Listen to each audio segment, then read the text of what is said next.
আজকে আমরা শুরু করব গোলীয় দর্পণে বিভিন্ন রকম রশ্মির প্রতিফলন কিভাবে হচ্ছে। তো আমরা দু রকম রশ্মি নিয়ে কথা বলবো, একটা হচ্ছে অভিসারী রশ্মিগুচ্ছ, একটা হচ্ছে অপসারী রশ্মিগুচ্ছ। তো অভিসারী রশ্মি মানে কারা? অভিসারী রশ্মি মানে যে সমস্ত রশ্মিগুচ্ছ একটা বিন্দুতে মিলতে চায়। একটা বিন্দুতে মিলতে চায় মানে ধরো বিভিন্ন বিন্দু থেকে আসছে, কিন্তু তারা আলটিমেটলি একটা বিন্দুতে গিয়ে মিলিত হচ্ছে, সেটা হচ্ছে অভিসারী রশ্মিগুচ্ছ। আর অপসারী রশ্মিগুচ্ছ হচ্ছে একটা বিন্দু থেকে বেরিয়ে চারিদিকে ছড়িয়ে পড়ছে, সেটা হচ্ছে অপসারী রশ্মিগুচ্ছ। আমাদের যে প্রথম ছবিটা এঁকেছি সেটা দেখো, এই রশ্মিটা এবং এই রশ্মিটা এটা কি লেন্স আছে? এটা কিন্তু অবতল লেন্স আছে। সেই অবতল লেন্সের উপর আপতিত হলো, হয়ে এই রকম পথে আর এরকম পথে প্রতিফলিত হয়ে আই বিন্দুতে মিলিত হয়েছে। কিন্তু যদি এই লেন্স না থাকতো তাহলে তারা কোন বিন্দুতে গিয়ে মিলিত হতো? ও বিন্দুতে। যেহেতু এটা প্রথমেই বলছে এটা অভিসারী রশ্মিগুচ্ছ, তাহলে নিশ্চয়ই কোনো একটা বিন্দুতে সেটা মিলিত হতো। সেটা আমার ছবিতে কোন বিন্দু? না, ও বিন্দু। কিন্তু এই লেন্স থাকার ফলে কি হয়েছে না, এরা প্রতিফলনের পরে এই আই বিন্দুতে এসে মিলেছে। তো এটা হচ্ছে এরকম ছবিটা। আর সি, এখান থেকে এটা হচ্ছে অভিলম্ব টানলাম, এখান থেকেও এটা অভিলম্ব টানা যায়। তো এই অভিলম্বটা যেখানে গিয়ে মিলছে সেটা কি হবে? বক্রতা কেন্দ্র। ঠিক আছে, তো এইটা হলো অবতল দর্পণের ক্ষেত্রে। নেক্সট এই জিনিসটা আমি উত্তল দর্পণের ক্ষেত্রে করতে চাই। তো উত্তল দর্পণের ক্ষেত্রে ছবিটা দেখো, এইরকমভাবে আলো এলো, আলোক রশ্মিগুচ্ছ একটা আঁকা হলো, তো এইভাবে প্রতিফলিত হচ্ছে, আবার এইটাও এলো, এইভাবে প্রতিফলিত হয়ে যাচ্ছে, হয়ে আই বিন্দুতে মিলছে। কিন্তু যদি এই দর্পণ না থাকতো তাহলে ওরা গিয়ে এরকম ও বিন্দুতে মিলিত হতো। যদি দর্পণটা না থাকতো, তো এদেরকে বাড়ানো হয়েছে, এরা ও বিন্দুতে মিলছে, তার মানে এখানে হচ্ছে ফোকাস, ফোকাসের আগেই কিন্তু মিলিত হচ্ছে। সেমভাবে এখানে আমি কি করেছি না, অভিলম্ব টেনেছি, তাহলে এই যে অভিলম্বগুলো যে বিন্দুতে গিয়ে মিলছে সেটা হচ্ছে বক্রতা কেন্দ্র, আর এইটুকু পোর্শন আর এইটুকু পোর্শন হচ্ছে বক্রতা ব্যাসার্ধ। তাহলে এটা হয়ে গেল আমার উত্তল দর্পণের ক্ষেত্রে। নেক্সট আরেকটা ছবি দেখো, এটাও উত্তল দর্পণের ক্ষেত্রে।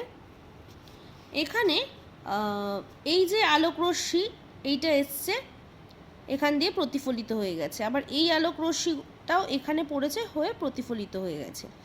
যদি এরা এই লেন্স এখানে না, এই দর্পণ এখানে না থাকতো তাহলে কি হতো? তাহলে এই ও বিন্দুতে গিয়ে মিলিত হতো। এটা হচ্ছে অভিসারী আলোক রশ্মিগুচ্ছ নিয়ে কথা হচ্ছে। আর ফোকাস হচ্ছে এফ, তার মানে ফোকাস বিন্দু থেকে দূরে গিয়ে মিলিত হতো। সেমভাবে এখানে অভিলম্ব টেনেছি, টেনে তারা যেখানে গিয়ে মিলিত হয়েছে সেটা হচ্ছে বক্রতা কেন্দ্র। আর এই দেখো, এই দুটো যে মিলিত হয়েছে, এটা কি? এটা হচ্ছে যে এই রশ্মিগুলো তো প্রতিফলিত হচ্ছে এইভাবে, এই রশ্মিগুলোকে পিছন দিকে বাড়ালে আই বিন্দুতে মিলছে। অর্থাৎ আমি যদি এখানে চোখ রাখি, আমার মনে হবে আই বিন্দু থেকে রশ্মিগুলো বেরোচ্ছে বা আই বিন্দু থেকে অপসৃত হচ্ছে। সেই তো এইটা পিছন দিকে বাড়িয়ে কিন্তু সেই বিন্দুটাকে পাওয়া যায়।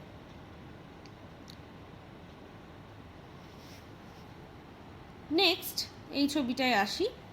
এই ছবিটা আবার একটা অবতল দর্পণ নিয়ে, এইভাবে ও বিন্দু থেকে আলোক রশ্মি যাচ্ছে, প্রতিফলিত হওয়ার পরে আই বিন্দুতে মিলিত হচ্ছে, ফোকাসের থেকে আরেকটু বাঁদিকে আই বিন্দুতে মিলিত হচ্ছে। তো এখানেও এরকম দুটো আমি অভিলম্ব টেনেছি, টেনে তারা যে বিন্দুতে মিলিত হয়েছে সেটা হচ্ছে বক্রতা কেন্দ্র। এটা হচ্ছে অবতল দর্পণের ক্ষেত্রে। আর এটা কি রশ্মিগুচ্ছ ছিল? এইটা কিন্তু অপসারী রশ্মিগুচ্ছ। দেখো, এই রশ্মিটা এইদিকে বেরোচ্ছে, এই রশ্মিটা এদিকে বেরোচ্ছে, অপসারী। নেক্সট এটা কি দর্পণ? এটা হচ্ছে উত্তল দর্পণ। উত্তল দর্পণের ক্ষেত্রে আমি কি করেছি, এই রশ্মি পড়ছে, প্রতিফলিত হয়ে যাচ্ছে, এই রশ্মিও পড়ছে, প্রতিফলিত হয়ে যাচ্ছে। দেখো, এই দুটো রশ্মিও কিন্তু অপসারী, মানে এরা একে অপরের সাথে মিলতো না যদি না এই লেন্স থাকতো। তো এরকম দুজনে প্রতিফলিত হয়ে যাওয়ার পরে কি হচ্ছে, যে এই পজিশন থেকে যদি ওরা পড়ছে তাহলে কিন্তু দুজন দুদিকে প্রতিফলিত হয়ে যাচ্ছে। এই ছবিটায় কিন্তু ওরা দুজন একটা বিন্দুতে মিলিত হয়েছিল, প্রতিফলিত রশ্মিগুলো কিন্তু একটা বিন্দুতে মিলিত হয়েছিল। এখানে দেখো কোনো বিন্দুতে মিলিত হচ্ছে না, ওরা কিন্তু এই রশ্মি দুটো প্রতিফলনের পর অপসারী রশ্মিগুচ্ছে পরিণত হচ্ছে, দুটো পুরো ডিফারেন্ট দিকে পরিণত হচ্ছে। তো এগুলোকে এরকম পিছন দিকে বাড়ানো হয়েছে, নিয়ে এরা আই বিন্দুতে মিলিত হচ্ছে। তো এখানে চোখ রাখলে আমার মনে হবে এই রশ্মিগুলো, এই যে রশ্মিগুলো সব আই বিন্দু থেকে অপসৃত হচ্ছে।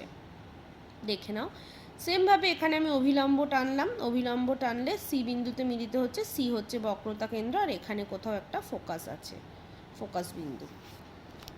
তো এরকম বিভিন্ন প্রকার ইয়ের জন্য, মানে বিভিন্ন প্রকার আলোকরশ্মি কোন অ্যাঙ্গেলে লেন্স দর্পণের ওপর পড়ছে তার জন্য কিন্তু তারা প্রতিফলনের পর মিলিত হবে নাকি হবে না সেগুলো ডিপেন্ড করছে। তো ছবিগুলো সব দেখালাম। নেক্সট হচ্ছে রশ্মিচিত্রের সাহায্যে গোলীয় দর্পণে প্রতিবিম্ব গঠন। এই ধরে নাও এখানে একটা O1O বলে একটা বস্তু আছে, তাকে আমি একটা অবতল দর্পণের সামনে রেখেছি প্রধান অক্ষের ওপর। এখান থেকে একটা আলোকরশ্মি, সমান্তরাল আলোকরশ্মি পড়লো দর্পণের ওপর, তাহলে কি হবে, সে কিন্তু আচ্ছা যেটা দেখাচ্ছিলাম, তো এই হচ্ছে ছবি। রশ্মিচিত্রের সাহায্যে কি করছি না, গোলীয় দর্পণের প্রতিবিম্ব গঠন। দেখো O1 এটা হচ্ছে একটা বস্তু। এই বস্তুটার অ্যারোটা ওপর দিকে বোঝানো হয়েছে ইচ্ছা করে বোঝানোর জন্য, যে প্রতিফলনের পর যে প্রতিবিম্ব গঠন হচ্ছে সেটা সোজা না উল্টো সেটা বোঝানোর জন্য ওপরের জায়গাটাকে অ্যারো দিয়ে বোঝানো হয়েছে। তো এখান থেকে একটা সমান্তরাল রশ্মি, আলোক রশ্মি পড়লো দর্পণের ওপর, সেটা প্রতিফলনের পর ফোকাস বিন্দু দিয়ে বেরিয়ে এলো, এটাই নিয়ম। আর দ্বিতীয় রশ্মিটাকে কি বলছি, দ্বিতীয় রশ্মিটা বলছি এখানে এই ফোকাসের মধ্যে দিয়ে দর্পণের ওপর পড়ছে, প্রতিফলিত হয়ে এই বিন্দু দিয়ে বেরিয়ে যাচ্ছে, তার মানে এখানে দুটো রশ্মি মিলছে।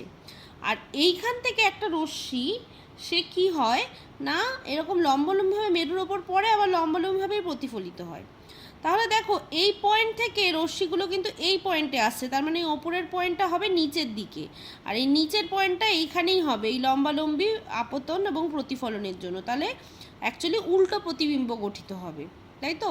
আর সত্যি সত্যি দুটো রশ্মির মিলিত হওয়ার জন্যই প্রতিবিম্বটা তৈরি হচ্ছে, তাই জন্য এই প্রতিবিম্ব হচ্ছে সৎ, এবং প্রতিবিম্বটা একটু আকারে বড় হয়েছে বস্তুর থেকে, মানে বিবর্ধিত, এবং হচ্ছে অবশিষ্ট মানে হচ্ছে উল্টো। বোঝা যাচ্ছে? ভালো করে দেখো, এই হচ্ছে ছবি। তো যাই হোক, এবার নেক্সট হচ্ছে আমাকে যেটা শিখতে হবে সেটা হচ্ছে অবতল দর্পণ দ্বারা অসৎ প্রতিবিম্ব, অসৎ বিবর্ধিত প্রতিবিম্ব। সেখানে কি করেছি, ফোকাসের থেকেও কম দূরত্বে আমি রেখেছি বস্তুটাকে। তো এই আলো আসলো, প্রতিফলিত হয়ে এই পথে চলে গেল, মানে ফোকাস বিন্দু দিয়ে চলে যাবে, এই পথে এসছে, প্রতিফলনের পরে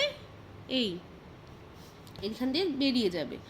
আর আরেকটা আলো লম্বালম্বিভাবে এখানে পড়ছে ইয়ের ওপর, মানে দর্পণের ওপর, সেই জন্য সেটা লম্বালম্বিভাবেই প্রতিফলিত হয়ে যাবে।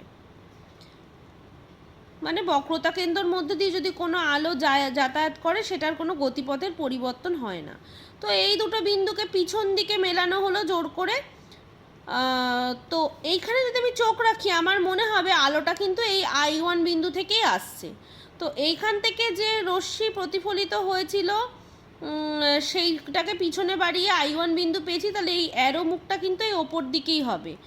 আর সবসময় কি হয়, এই নিচ বরাবর তো আলোক রশ্মি আপতিত প্রতিফলিত হয়, তাহলে সেইটাকে পিছনে টানলে I বিন্দুতে, মানে নিচটা নিচের দিকেই হবে, ওপরেরটা ওপরের দিকেই হবে। এখানে কি হচ্ছে, বিবর্ধিত প্রতিবিম্ব হচ্ছে, সমশীর্ষ মানে সোজা প্রতিবিম্ব পাচ্ছে, আর অসৎ, কারণ এই দুটো রশ্মি কিন্তু সত্যি সত্যি মেলেনি, এটাকে আমি পিছন দিকে টেনে মিলিয়েছি। আর এই বিন্দুতে চোখ রাখলে আমার মনে হবে এই বিন্দু থেকে আলোটা অপসৃত হচ্ছে, তাই জন্য এই ধরনের প্রতিবিম্বকে বলা হয় অসৎ বিম্ব। আর এটা বস্তুর থেকে আকারে বড়, তাই বিবর্ধিত, আর হচ্ছে সমশীর্ষ মানে সোজা। নেক্সট হচ্ছে অবতল দর্পণ দ্বারা বিন্দু বস্তুর প্রতিবিম্ব। ধরে নিচ্ছি ওতে একটা বিন্দু বস্তু আছে, তাহলে ও থেকে এরকম রশ্মি আসবে, প্রতিফলিত হয়ে এই পথে চলে যাবে, আবার ও থেকে যদি ধরে নিই একটা রশ্মি এরকম সোজা এসে বক্রতা কেন্দ্রের মধ্যে দিয়ে এসে মেরুতে পড়লো, আবার এই বরাবরই কিন্তু প্রতিফলিত হবে। তাহলে ধরে নিচ্ছি এখানে আই বিন্দুতে জিনিসটা মিলছে, তাহলে আই বিন্দুতে ও বিন্দুর প্রতিবিম্ব তৈরি হবে। এই প্রতিবিম্ব কেমন? এই প্রতিবিম্ব কিন্তু সদ্বিম্ব, কারণ সত্যি সত্যি দুটো আলোক রশ্মি এই বিন্দুতে মিলেছে। নেক্সট আমাকে যেটা পড়তে হবে সেটা হচ্ছে গোলীয় দর্পণের ব্যবহার। দেখো, গোলীয় দর্পণের ব্যবহার বহু ক্ষেত্রে হয়। গোলীয় দর্পণ তো আমরা দু রকম পড়লাম, একটা হচ্ছে উত্তল দর্পণ, একটা হচ্ছে অবতল দর্পণ। কেমন? তো গোলীয় উত্তল দর্পণের ব্যবহার যেটা সব থেকে বেশি হয়, সেটা অনেক কিছুতেই হয়, সেটা হয় হচ্ছে গাড়ির কাছে, যেটাকে ভিউ ফাইন্ডার বলে। মানে পিছন থেকে কোনো যদি বাস আসে, লরি আসে বা যে কোনো কিছুই আসে না কেন, সেটা ছোট আকারে আমাদের গাড়ির মধ্যে, যে সেটা বাইক হোক, স্কুটি হোক, চার চাকা হোক, লরি হোক, যাই হোক না কেন, সেটার যে আয়না থাকে সেই আয়নার মধ্যে আমরা পিছনে যে বস্তু মানে গাড়িগুলো আসছে বা কিছু আসছে সেটাকে সেই আয়নার ভেতর ছোট আকারে দেখতে পারি। তো এইটাকেই বলা হয় ভিউ ফাইন্ডার। এখানে উত্তল দর্পণ ইউজ করা হয়। তো বস্তু সর্বদা খর্বকায় অসৎবিম্ব গঠন হয়। তো এই রকম জিনিসের ফলে কি হয়, যে কোনো দুর্ঘটনা এড়ানো যায় আর গাড়ি চালকের গাড়ি চালাতে সুবিধা হয়। আর স্ট্রিট ল্যাম্পের যে প্রতিফলক, সেখানে উত্তল দর্পণ ব্যবহার করা হয়, কারণ হচ্ছে এই স্ট্রিট ল্যাম্পের আলোটা আমার অনেক দূরে ছড়িয়ে দেওয়া প্রয়োজন, সেই কারণে এখানে উত্তল দর্পণ ব্যবহার করা হয়। আর টর্চ, সার্চলাইট বা গাড়ির হেডলাইটে পালিশ করা ধাতব অবতল তল ব্যবহার করা হয়, যা অবতল দর্পণ হিসেবে কাজ করে। সেখানে কি করা হয়, লাইটের যে বাতি সেটাকে দর্পণের ফোকাসে রাখা হয়। যদি ফোকাসে রাখা হয় তাহলে সেখান থেকে নির্গত আলোক রশ্মি সবসময় কি হচ্ছে না, প্রতিফলিত হয়ে সমান্তরাল রশ্মিগুচ্ছে পরিণত হয়। এই জন্য অনেক দূর পর্যন্ত দেখা যায়, যেটা গাড়ি যে চালায় তার সুবিধা হয়। তো আর এই জন্য কি করা হচ্ছে না, অবতল দর্পণ ব্যবহার করা হচ্ছে এবং গাড়ির হেডলাইটের বাতিটাকে অবতল দর্পণের ফোকাসে রাখা হচ্ছে। আর দন্ত চিকিৎসাতেও অবতল, এই সুবিধার জন্য কি হয়, দন্ত চিকিৎসাতেও অবতল দর্পণ ব্যবহার করা হয়। অবতল দর্পণের ফোকাসের মধ্যে যদি কোনো বস্তু থাকে তাহলে সেটাতে কি করা হয়, বিবর্ধিত অসৎবিম্ব গঠন হয়। এই যেটা এখানে তোমাদের বলা হলো, অবতল দর্পণের ফোকাসের মধ্যে বস্তু থাকলে বিবর্ধিত অসৎবিম্ব গঠন হয়। তো এইটা দিয়ে কি করা হয়, দাড়ি কামানোর জন্য এই অবতল দর্পণ ব্যবহার করা হয়। তো এইরকম হচ্ছে উত্তল দর্পণ অবতল দর্পণের ব্যবহার, বিভিন্ন জায়গাতেই ব্যবহার করা হয়। তো এইখান অবধি হয়ে গেল হচ্ছে দর্পণের সম্পর্কে যা যা সিলেবাসে আছে সবকটা। আগের সব কিছু পড়ানো হলো, আগের ভিডিওগুলো দেখে নেবে, সেখানে দর্পণ শুরু করা হয়েছে, তারপর কিভাবে রশ্মি আপতিত প্রতিফলিত হচ্ছে সমস্ত কিছু উদাহরণ সহ বলা আছে। আর আজকে লাস্ট যেটা পড়ালাম সেটা হচ্ছে কিভাবে প্রতিবিম্ব গঠিত হচ্ছে, আর অভিসারী আর অপসারী রশ্মিগুচ্ছ দর্পণ থেকে কিভাবে প্রতিফলিত হচ্ছে।